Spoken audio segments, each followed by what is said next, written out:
Yo, what's up guys? So for today's video guys, magte-test kami ng overspeed trip ng aming generator. So kung bago ka pa lang guys sa aking YouTube channel, don't forget to like and subscribe at paki-follow na rin sa Facebook. So ayan na nga guys, no? Wala nang edit-edit to guys, diretso na to. So kailangan nyo lang paandarin kung ano yung generator na ititest nyo. So dito, generator number 3 ang ititest namin. So ayan guys, panoorin nyo na lang guys.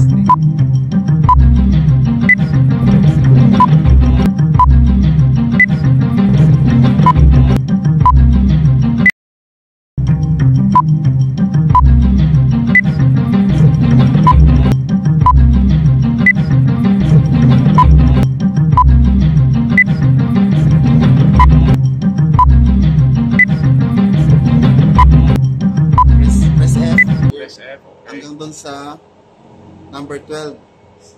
Ayan, number 12 na. So, press S for 3 seconds para mag-blink siya. Ayan. Tapos, set value, i-down natin. So, 980 yung gawin natin. 900 man lang yung RPM niya ngayon. Gawin natin 890. Or 880. Basta 1020 yun Lagay yan. Yan. Tapos, press S for 3 seconds. Yun. Press F 2 times. For speed. So, balik ngayon yung ngayon. No? So, balik natin. Full stop. Para siya? Para mag-full stop siya. Kumara. Antayin natin na mag-zero siya first. Make RPM to 0.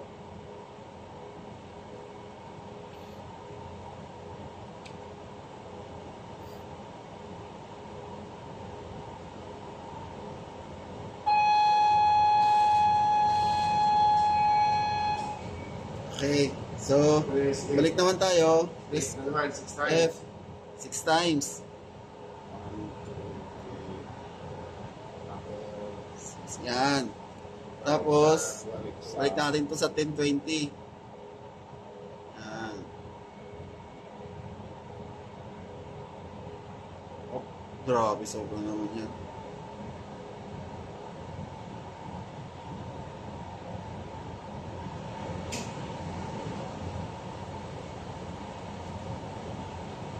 Okay.